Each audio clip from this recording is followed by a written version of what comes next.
Because it's been a while. I told you I'm going to catch up with you when you more settled here, right? The last time we spoke. But how are you feeling? Are you settling in a new environment? You know, coming from here and then obviously here from Cape Town and then moving over to Potch. How are you settling in your life in Potch? Yeah, I think it's not too bad. I've settled in quite nicely. I think the guys in the team made it a bit easier for me to settle in. And then obviously I have a few close mates there also. One of my closest mates plays with me. And then yeah, Craig, I think he's probably been nothing but exceptional to me. But yeah, I'm settling quite nicely. I'm enjoying it there. Yeah, it's my home away from home now. Yeah, you mentioned a friend that you play with. Who is that? Caleb. Oh. He's probably one of my closest mates at this moment. Okay, yeah. Awesome. That's awesome. So, with regards to Craig, let's talk about him first and foremost. Like that initial conversation, how did he scout you or come to you and speak to you initially when he wanted to sign you? Obviously, him take you over. How did that conversation go? It was a weird one actually because like he didn't actually contact me. He spoke to my school coach, Kleinans, Brendan Kleinans. Oh, okay. And then he spoke to my uncle also, Kasim Adams. So he spoke to them, he didn't speak to me. And like, yeah, I always wanted to be a professional cricketer since young. Yeah. And I thought I'm just going to play club cricket in Cape Town, try and make it here. But then I think it was a week or two just before contract windows were closing. I thought I'm probably not going to make it. Because I asked my parents obviously for a gap year because they wanted me to study and I hate school. Yeah, we all do. I hate school. And I thought, yeah. And then obviously spoke to Glenna and spoke to my uncle and almost asking if I'm good enough for a professional contract type of thing. And yeah, that's how the opportunity came along. But I heard your name around the circuit here in Western Cape.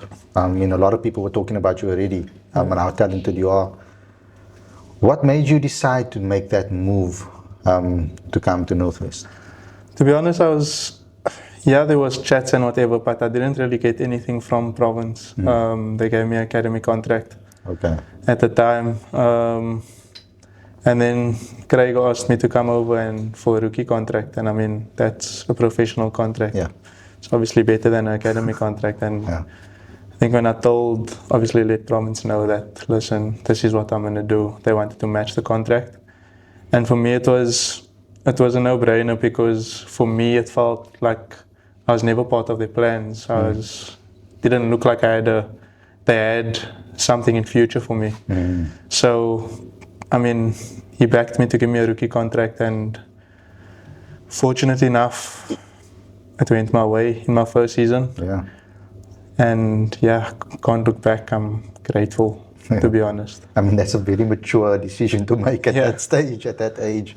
I mean, now you're opening the batting, of course, and you're doing wonderfully well for your new team. But I mean, talk to me about the transition into first-class cricket. You know, because every youngster these days, they talk to me about T20s and playing T10s and getting signed up in big contracts. That's the focus kind of to be seen in the white ball arena. Talk to me about the four-day cricket and the importance and how it's really helped your game. Do you think it's important for youngsters to play this format? Yeah, I think to be honest, I was also at that phase where I want to do well in white ball cricket, neglected my red ball cricket probably my first 2 seasons. And then I went to National Academy and my focus at National Academy was opening the batting in red ball cricket because I want to open in all 3 formats and I don't want to be recognized as a white ball cricketer only. So my pre-season was mainly around red ball cricket. And I think doing that, it helped my white ball cricket a lot. Yes, we haven't played white ball cricket yet, but obviously there was SA20 trials, there was games for the academy that I played white ball. So it helped me a lot in terms of white ball cricket because you understand your game a little bit more when you're disciplined enough with red ball cricket. I mean, opening the batting in red ball cricket, you have to be very disciplined, you have to leave well, you need to defend well. And almost putting the bad balls away, wanting the bowlers to bowl to you. So it helped me a lot in that sense with understanding my game a little bit more. Yes, it's early days. But yeah, I'm in a good space with my batting at the moment and I will 100% encourage younger batsmen. I mean, I'm also young, but I would 100% up and coming guys to focus on that red ball game because it helps your white ball game a lot. That's a brilliant answer. And I've been speaking to you guys for a long time about this and said this, that I've heard quite a few players actually speak about it. David Warner actually mentioned it in an interview once. Actually, I don't know why I brought him up now. Paul Tamper, but but okay, so let's move on from that. I wanna talk to you about some of your teammates. Who are some of the senior guys in your team that you really look up to? Who's the funny guys? Who's the jokers in the dressing room? I think Via number one. He's our captain, obviously, and I think looking at the way he goes about his business, it's definitely has an impact. Like I was always the guy that did the bare minimum. I almost relied on my talent, but looking at the way guys go about their business within the environment, it's like you need to catch a wake up. Like you can't just be doing bare minimum. You need to do a bit extra, and I think the academy helped me with that a lot because you're waking up at 6 to go run in the morning. You're actually working all day. It's forced upon you, but if you have the wrong mindset, you're not going to get out of it what you want.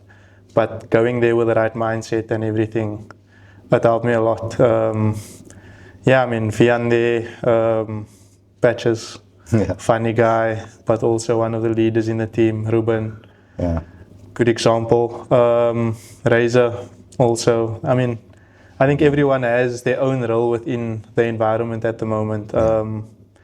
And that's why the environment is so good, because we're not relying on one or two guys to do the job kind of thing. It's almost a buy-in from the whole squad, and almost having that, that environment where everyone wants to do well.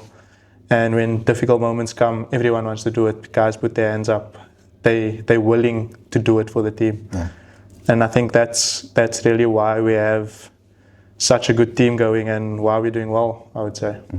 And when you see youngsters like Deva Brevis, Luanda Pretorius, all these youngsters making it into the Proteas team now, actually getting their selections, etc., does that give you excitement for the future, that the coach actually looks at the younger players and backs them? And what is your hopes for Proteas' career, obviously?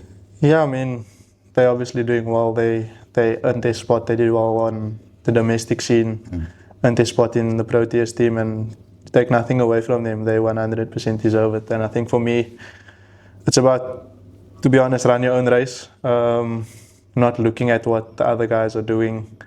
Running my own race, my time will come, hopefully. But yeah, obviously, I think anyone that plays professional cricket wants to play for the Proteas. But yeah, I think focusing on domestic cricket and making sure that I do well in this space to earn my right to get that call up. And is it winning? Looking forward to it? Yeah, I mean, I don't think it has sunk in properly yet, because obviously I'm busy with red ball cricket and everything. So I think closer to the time it will probably sink in a little bit more.